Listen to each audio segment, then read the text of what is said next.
오늘은 예수님께서 십자가상에서 남기신 7마디 말씀 중에서 네 번째로 하신 말씀을 상고하며 함께 은혜를 나누고자 합니다.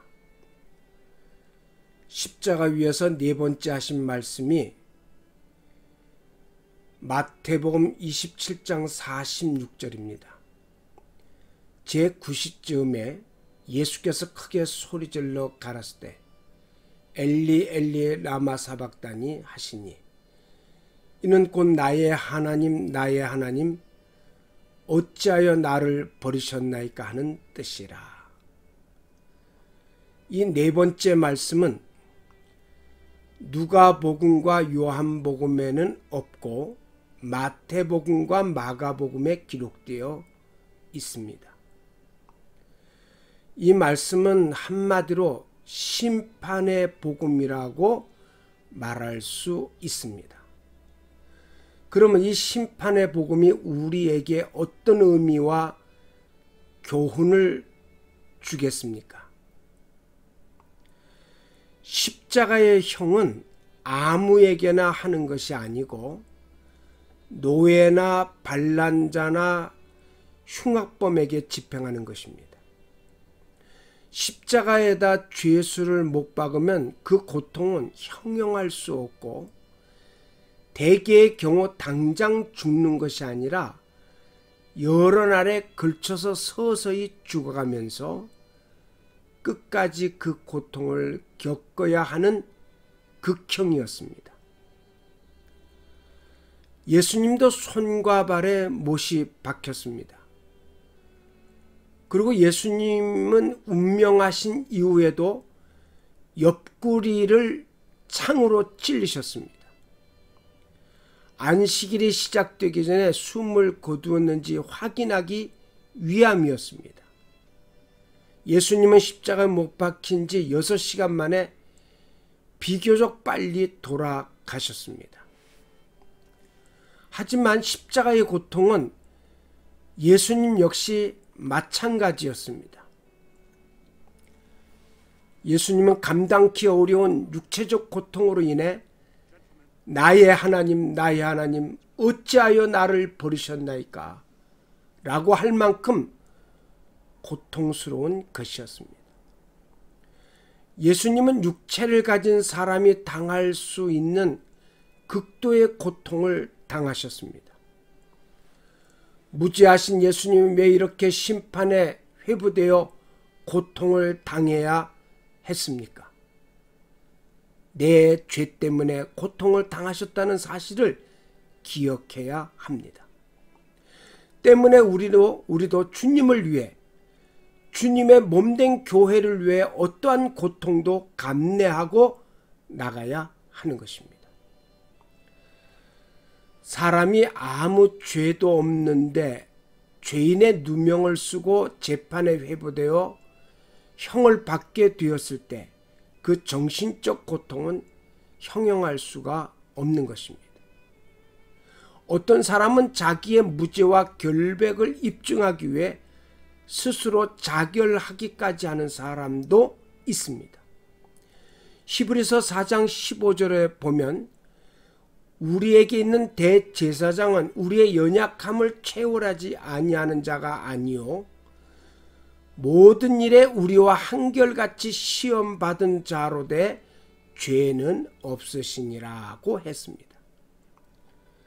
이렇게 아무 죄도 없으신 예수님이 유죄 선고를 받으시고 십자가의 형벌을 받으시게 될 때에 그 정신적 고통은 더욱 컸을 것입니다. 죄가 있어 심판을 받으신다면 정신적 고통까지는 없었을 것입니다. 그런데 예수님께서 하나님을 모독했다는 죄목을 뒤집어 쓰고 극악한 죄수들을 처형하는 십자형을 받게 될 때에 그 정신적 고통은 형용할 수 없었던 것입니다. 하나님께 버림받은 심정은 들었을 것입니다. 이런 견디기 어려운 정신적 고통 속에서 외치지 않을 수 없었습니다. 나의 하나님, 나의 하나님, 어찌하여 나를 버리셨나이까? 왜 예수님이 이렇게 정신적 고통을 당하셨습니까? 저와 여러분의 죄 때문입니다. 그러므로 우리들도 주님을 위해, 주의 몸된 교회를 위해 정신적으로 고통받는 일까지도 감내하고 나가야 할 것입니다. 요한복음 1장 29절에 보라 세상 죄를 지고 가는 하나님의 어린 양이로다고 말씀합니다. 그는 세상 죄를 다 담당하신 어린 양으로 십자가에 못을 박히신 것입니다. 베드로전서 2장 14절에도 친히 나무에 달려 그 몸으로 우리 죄를 담당하셨으니 이는 우리로 죄에 대하여 죽고 의에 대하여 살게 하려 하심이라고 하셨습니다. 예수님은 이렇게 인류의 죄악을 걸머지시고 감당하기 어려운 영적 고통을 겪게 되었던 것입니다. 예수님은 모든 세상 죄를 지시고 아사셀 양처럼 내버림을 당하시고 온 인류가 받아야 할 죄의 대가와 형벌을 당하게 되었던 것입니다. 그는 이런 영적 고통 속에서 나의 하나님, 나의 하나님, 어찌하여 나를 버리셨나이까라고 절규하지 않을 수 없었던 것입니다. 예수님의 육적인 고통, 정신적인 고통, 영혼의 고통이 얼마나 크고 절정에 이르렀던지 하늘의 태양도 빛을 잃고 6시부터 9시에 해당하는 12시에부터 오후 3시까지 온 땅에 어둠이 임하게 되었던 것입니다. 이것은 의의 태양 되신 예수께서 우주적 고통 속에서 그 생명이 꺼져갈 때에 하늘의 태양도 고통하듯 빛을 잃은 것이 아니겠습니까?